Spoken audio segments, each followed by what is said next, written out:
Ci troviamo a Piazzola sul Brenta, in provincia di Padova, quella che vedete alle mie spalle è Villa Contarini, un gioiello dell'architettura e dell'arte veneta che vogliamo andare a visitare insieme a voi.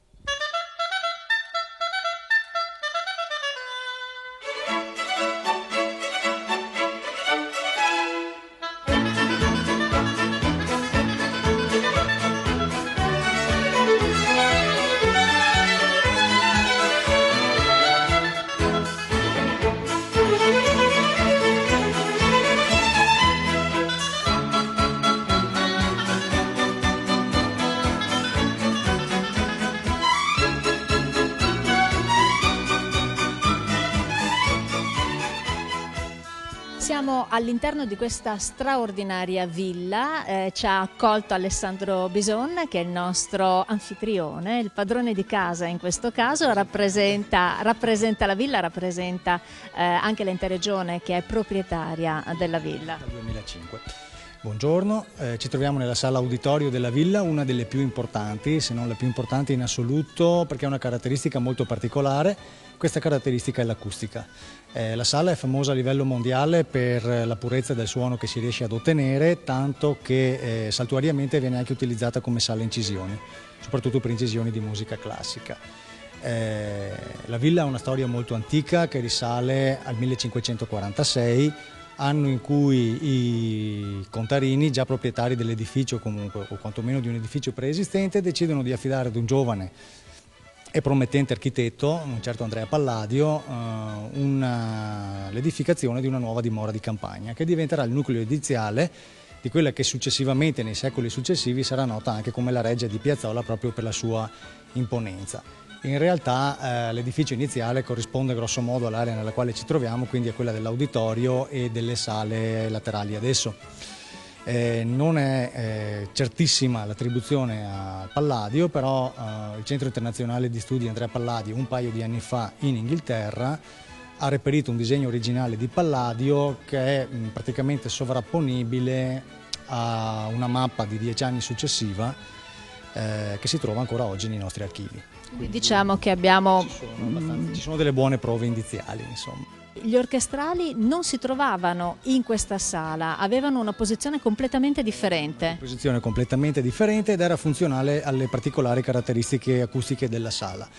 Sostanzialmente nel pieno del periodo barocco le orchestre hanno iniziato ad aumentare di organico e l'auditorio, che aveva ancora un impianto architettonico preesistente, non aveva la capienza necessaria ad ospitare un'orchestra, supponiamo, di una cinquantina di elementi, con il numero di spettatori che i proprietari della villa desideravano. Quindi c'era la necessità di posizionare l'orchestra in un'altra stanza. Quindi non si vedeva l'orchestra? L'orchestra non era visibile e quindi per risolvere, diciamo, questo problema di capienza è stato creato anche un artificio diciamo, scenografico di estremo effetto, perché pensate alla sorpresa, diciamo nella seconda metà del 600, quindi attorno al 1650-1660, degli ospiti che si accomodano in sala ed improvvisamente inizia la musica suonata da un'orchestra invisibile sostanzialmente. Perché era posizionata sulle, chiamiamole logge, su ballatoi del terzo piano all'interno di questa sala, la quale in origine poteva essere anche, tra virgolette, regolata. C'erano delle fessure sul soffitto che erano regolabili in ampiezza in maniera da tararla in base alla musica che si intendeva suonare. Altro particolare interessante è che gli orchestrali nel periodo di Marco Contarini, quindi uno dei periodi di maggior splendore della villa, non erano gli orchestrali ma erano le orchestrali. Quindi donne!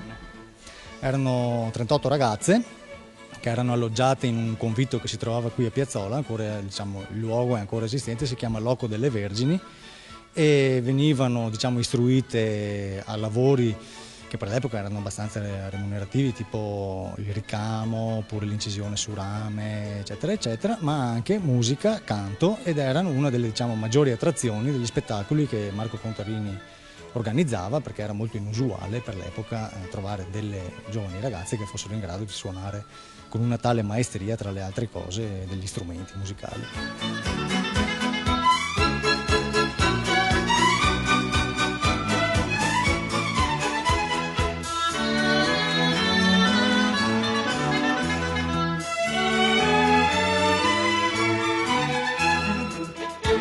Dalla musica alla danza il passo è decisamente brevissimo, ci troviamo adesso in un'altra sala di questa meravigliosa villa, di Villa Contarini, è la sala da ballo che nelle ville di una certa epoca e di un certo prestigio non poteva mancare, Alessandro Bison. Non poteva mancare e siccome mancava è stata aggiunta, nel senso che la sala, pensate, è stata ricavata da quello che era diventato un deposito di legnami, successivamente all'abbandono patito dalla villa dopo la morte di Marco Contarini, quindi nel 1689. La nuova famiglia proprietaria che acquisisce poi degli ultimi eredi dei Contarini sono i Camerini, acquisiscono nel 1852, dopo qualche anno iniziano i lavori di completamento, di restauro della villa che in alcune aree era rimasta anche incompiuta. La sala da ballo viene ricreata secondo i canoni ideali del barocco veneziano, come potete vedere, quindi con una ridondanza di decorazioni, di dorature, con mobili in stile e via dicendo, che la rendono, tra virgolette, quasi autentica. Una delle particolarità della sala è che, essendo stata ricreata tra la fine dell'Ottocento e i primi anni del Novecento, invece, è che la sala nasce già illuminata elettricamente. Quindi tutte le lampadine che vedete sui candelabri erano già lì. Perché sul finire dell'Ottocento il giovane proprietario della villa, che era Paolo Camerini, vara un importante progetto di riqualificazione sociale ed economica delle sue proprietà di Piazzola, quindi impianta molte piccole e medie industrie, le quali avevano bisogno di energia per funzionare, quindi corrente elettrica. Vengono create delle centrali idroelettriche e, come accade in altre località del Veneto, tipo Schio o Valdagno, ben presto il centro storico del paese e gli edifici più importanti possono godere di questa importantissima innovazione che probabilmente il proprietario anche mostrava con orgoglio ai suoi ospiti. Quindi questa è veramente una sala che fa da tramite fra un'epoca molto antica e un'epoca moderna. Probabilmente segna il punto di passaggio anche tra quello che era la villa prima dell'arrivo dei nuovi proprietari e quello che poi i nuovi proprietari intendevano realizzare non solo per la villa ma anche per le loro proprietà.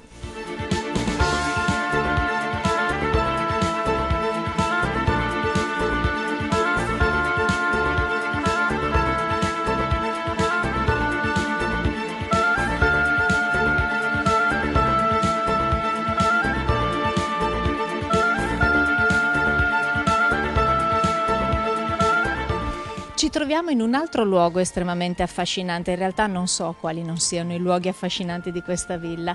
Questa è la biblioteca che testimonia una grandissima passione per la conoscenza e per la cultura, Alessandro Bison. Sì, la biblioteca è stata ricavata dagli antichi granai della villa ed è un ambiente voluto dalla famiglia dei Camerini, i quali sono stati proprietari della villa a partire dal 1852 e fino alla fine degli anni 50 del secolo scorso.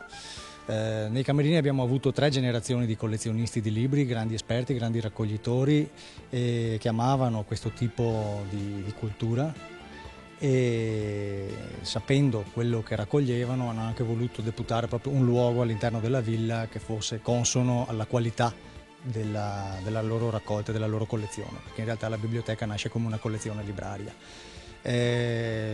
Alla vendita della villa negli anni 50 la biblioteca ha conosciuto un lungo periodo di abbandono ed è stato solo grazie ai nuovi proprietari e poi successivamente alla Regione del Veneto, che nel 2005 ha acquisito l'immobile, che è stato varato un progetto che prevedeva sia il restauro dell'esistente sia l'inventariazione di tutto quello che era rimasto all'interno di questa sala.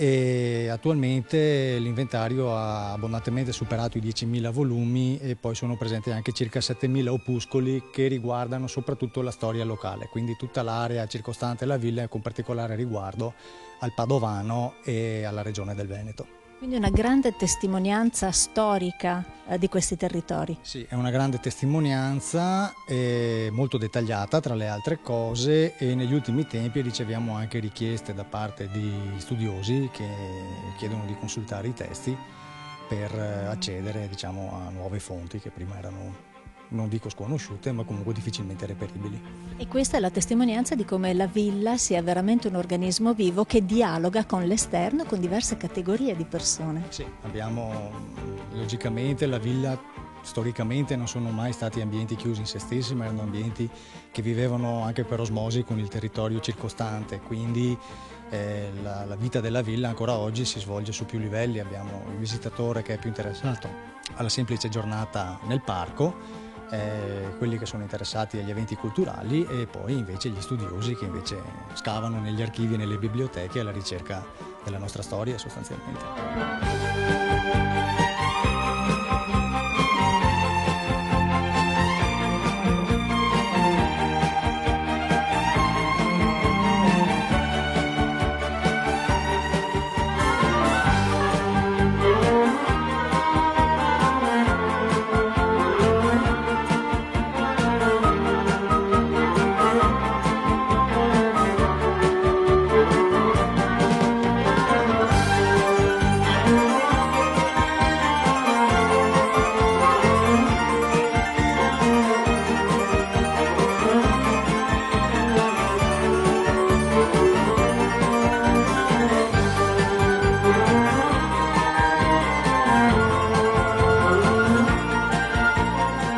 Dalla biblioteca si passa attraversando alcune stanze degli appartamenti privati della villa in questa che è una delle sale che io amo di più, è la Sala degli Specchi, è veramente affascinante. Sì, è una sala probabilmente dedicata alle donne, in quanto nella sua forma attuale risale al 1904, quindi a poco prima delle nozze di Paolo Camerini, che l'aveva probabilmente fatta allestire, perché questa è il cuore di tutta l'area living della villa, dove si svolgeva la vita della famiglia dei proprietari, e da questa sala poi era possibile accedere ai vari ambienti, quindi ai salottini da lavoro, alle sale da pranzo, a una sala dove c'era un pianoforte e così via.